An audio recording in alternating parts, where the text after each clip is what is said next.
This is Liam in for bear. Claude clicks a button, coordinates returned for 1456 by 819 screenshot, but your browser viewport is 1920 by 1080. How do you scale that click so it lands exactly on the button?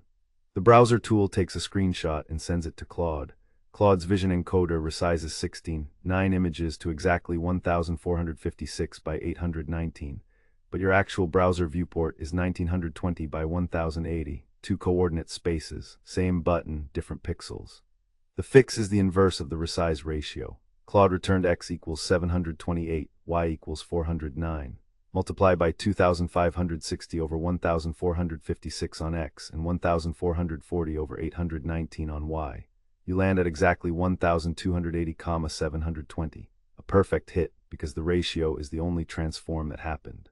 The source code in coordinate_scaling.py is 20 lines, two class methods, get scale factors and scale coordinates.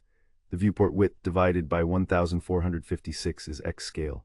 Viewport height divided by 819 is y scale. Multiply, clamp to bounds, done, the click lands.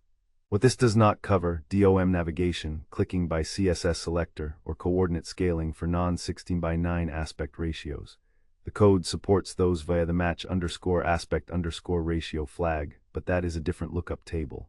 This video is the 16:9 browser case only. Let's recap with Claude. Claude's vision encoder normalizes 16:9 screenshots to 1456 by 819. Your viewport is different. The coordinate scaler applies the inverse ratio, viewport width over 1456 times Claude's x, viewport height over 819 times Claude's y, and the click lands. 20 lines of math, not magic.